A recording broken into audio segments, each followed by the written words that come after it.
Good day, all. This is Charles with the Exodus Logistics Learning Center, and this is a live online course, Dispatcher 101 Training for Beginners.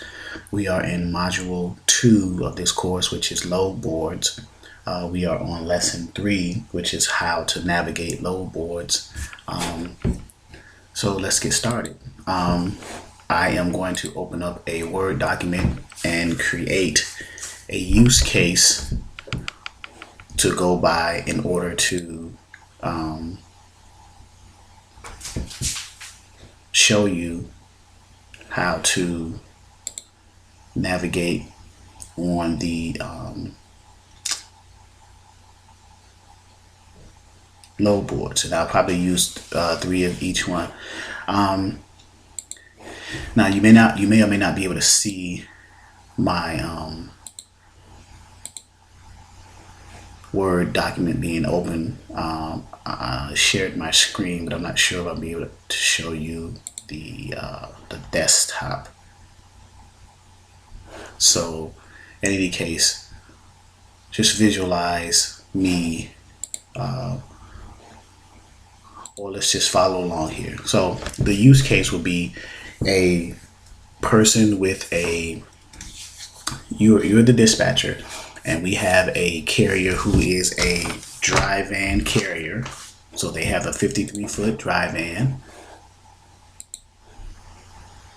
Okay. And they want to, so we'll say dry van on here. Well, let's do this. Let's start from the beginning in each case, origin, destination. So origin, they want to pick up in Atlanta, Georgia. So for origin, we will type in 123 load board, Atlanta, Georgia, and then the radius, they want to be 150 miles, within a 150-mile radius, or what's called a deadhead. What deadhead is the number of miles you're willing to drive with an empty trailer in order to pick this load up. So this is, the standard is about 200 miles, 150, 100 miles is okay. So in each case, we'll go to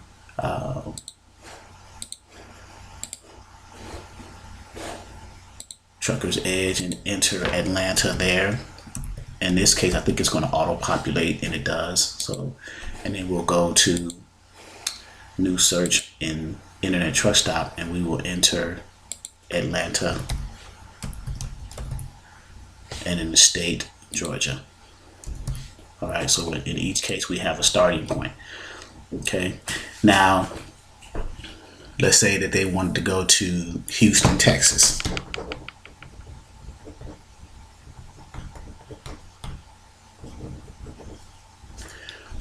Okay, so in 123 load board, we are going to, instead of saying anywhere, we got a specific city and state. So we type in Houston, Texas, because if you see, you can type in the specific city and state if you know it, or you can just say, well, I just want to go to the state of Texas. If you got a carrier that says it doesn't matter what city I want to go to, I want to just go to the state of Texas from Atlanta.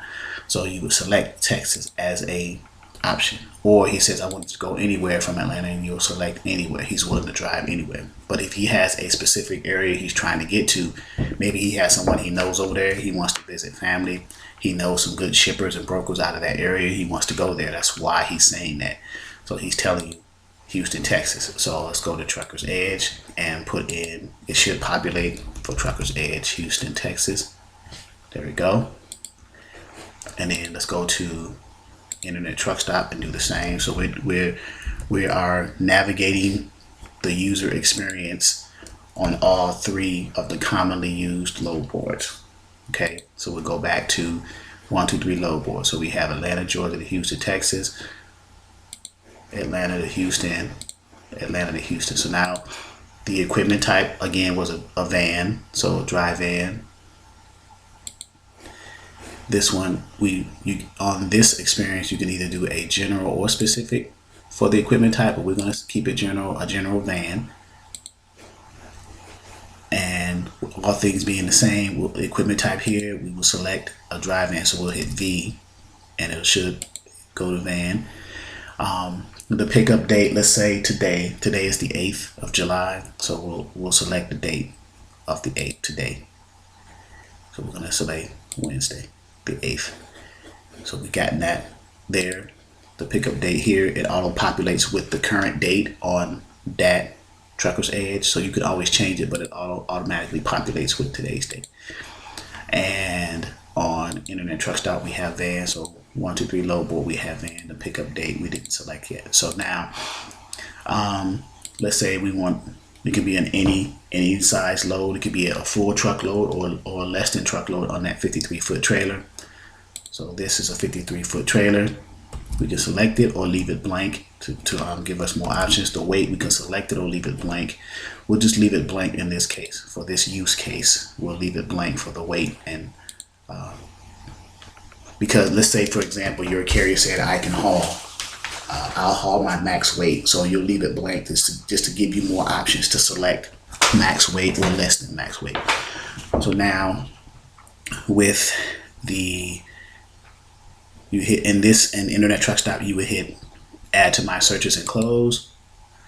So now you come up with 16 here, and here you hit that Trucker's Edge, you would hit search.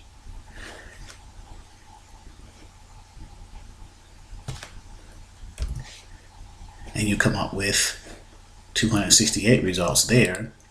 And then with 123 load board, you hit search, and we got 3. So the different, based on the criteria, all the criteria were the same. Picking up in Atlanta, Georgia for a drive-in, leaving out today, going to Houston, Texas. We got 3 results there. In 123 load board, we have 268 results with that Trucker's Edge, and then we have 16 with Internet Truck Stop. So, and if I was a betting man, I would look at the one that has the most loads, right? So that is the first part, the search features in navigating the load board. First, you got to select your search features. You got to select your origin, which is the shipper. We wanted it out of, in our case, Atlanta, Georgia. The destination, we wanted to go to Houston, Texas. Our pickup date, we didn't have a time, so it could be any time, but we had a pickup date of today's date. Equipment type was a van, and then we hit the search. So those are the search features. So the next one now are the load details. So now you want to align, the key here is to align your load details up with your carrier's profile. That's the reason why when you get a dispatcher agreement from your carrier, you also receive a profile, and you line that up to in order to match, to find the load that your carrier wants or matches or comes close to. So pickup dates and times, weight, equipment type, the rate, the number of miles, stops, dimensions. Commodity is what's actually being hauled, and then any special instructions. So when we get result sets, like for example, you can open up, you can click in 123 load board, you just click in an open space on one, and it opens it up and gives you details. This is a hazmat load. So if your carrier is not a hazmat endorsed carrier, you cannot haul this load. So you would just simply go away from that. And then this one here, you can open that up and look at the details and see if it can give you as much information as you need, as well as this one. So this, when you click open the specific load, it gives you a little bit more details about the load. Now this is 123 load board. So let's go to Internet Truck Stop and click the rate here, bring the highest paying loads up. $1,600 load coming out of Arsdale. So this is how you read this. This is the broker. This is their phone number. The equipment type or the trailer. This was the age of this load posted is 9 hours ago, so it may be gone already. Pickups today. So they posted it yesterday sometime, probably late afternoon, early evening. Picks up in Adairsville, Georgia, which is a 49-mile distance from Atlanta. So within the 49-mile deadhead, which is not far, and going directly to the city that our carrier wants to go, Houston. So that, and it's 41,000 pounds. 812 miles, is paying $1,600. So if your carrier's cents per mile for a drive-in is like $1.95 to $2 a mile, to figure out a load that you're currently looking at cents per mile, you would simply take the rate that the load is paying, 1,600, and you would divide that by the loaded miles, 812, and in this case it's $1.97. So it's within your carrier's cents per mile rate, so that's a good thing. But then you would click on this load to open up to get more details about it. So when you click on a load in Internet Truck Stop, it gives you another tab that opens up that gives you more details about the load. So if you notice here, the load details column here in Internet Truck Stop, and you have the decision tools, and then you have internal tools. So you have the broker's posted company information here, the name of the brokerage, the contact person, a phone number to call. Or if you look at the load details, if there's some things in the load details that you need to match your profile that you're not getting, or that's blank on the load details, and you're interested in the load, then you would simply either email or call and refer to that broker to fill in those gaps. Say, for example, your carrier wanted to know what are we hauling, what's the commodity, what are we hauling, what's going to be on the trailer, that is the commodity. What time on the 8th does it have to be picked up? Because maybe your carrier is currently loaded or under a load, and they're delivering early morning on the 8th, and they may be able to deadhead in enough time to make that pickup. Since it's 49 miles away, that's a good hour. After they get offloaded, they can drive within an hour. So they may get offloaded like at 9, 10 in the morning. They can drive and pick it up at noon. So those are specific types of questions. As you gain more experience in dispatching, you would ask in order to avoid any overlaps in dispatching.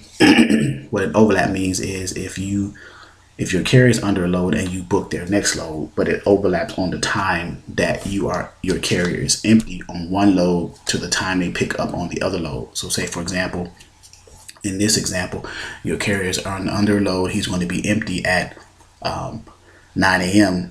on this load, but the load that we're currently looking at, there's a pickup time at 8. So that's an overlap. He's not going to make that because the time he has to be here, he's already at his current load being unloaded already. So he's not going to, that's an overlap. So those are things you want to try to avoid, to save yourself a whole lot of headache. So now with that Trucker's Edge, when you click on the one highlighted in the black over here to the right, it gives the more details of that load there. So then I'm also going to click on offer to bring up the pay. So this is the same one here that's similar to this one here. So that's another point too. A lot of commonly used load boards, you're going to see some of the same loads posted on the different load boards. So, and we can kind of compare and contrast any differences in the load details to get some of the answers to our questions. It doesn't really provide the same detail, or it does provide the same details in that Trucker's Edge as it does in Internet Truck Stop. So we would, if we wanted that load, we would have to call that broker and get some details. So, but that's how you navigate. That's how you read the load board. That's the data that you look for in order to match your carrier's profile to make sure it qualifies as a potential load that you want to book for your carrier. Pickup dates and time, how much does it weigh, does it align with the weight of what your carrier listed on his profile, his or her profile. Of course, the equipment type, you've already found it because you searched for that specific equipment type when you came across that load. What is the rate? So the rate would be, again, if you have a rate, then that's the rate, and then you want to know what the cents per mile is because your carrier mentioned on their profile sheet that their cents per mile may be $1.50 to $2 a mile, or $1.75 to $2 a mile. So to calculate the cents per mile, you would divide the rate, the posted rate, by the loaded miles, and then that'll give you a cents per mile, dollars per mile. Cents, which is the rate, per the miles. So rate divided by miles, and that's how you figure that out. You get the loaded miles. You would ask the broker. Even though you see practical miles, sometimes they'll have actual miles here. So you would ask the broker if the loaded miles and the practical miles do not match up. And then also, excuse me, how many stops are on the load. So how many stops and what are the dimensions? Like if it's an oversized load, for example, if you're using a flatbed. So of course, what's the commodity, what's being hauled in the trailer, and then any special instructions, any reference numbers, any things you have to be mindful of. So that's under load details. So the first part of navigating the load board is you want to make sure you put your search features in there correctly. And then after you get a result that you like and it matches the profile, you go into the load details and fill in the rest of the blanks for your carriers according to their profile. And here's our use case across the 3 different load boards that we commonly use. 123 load board, picking up in Atlanta, Georgia, going to Houston, Texas for a drive-in, picking up today. Here's our results. We only got 3. Internet DAT Trucker's Edge, we got 252. So there's a lot more loads in DAT Trucker's Edge. And then Internet Truck Stop, we got 16. So if I'm a dispatcher, I would select the results that gave me the most loads, so I increase my potential of booking a load according to those results. All right, so this concludes module 2, lesson 3 of the how to navigate the load boards. The next module will be module 3, which is booking loads, and that is dealing with the dialogue with the broker, what goes on with that, carrier packets with the other documents, and then the rate confirmation. So I will see you in module 3. Thank you.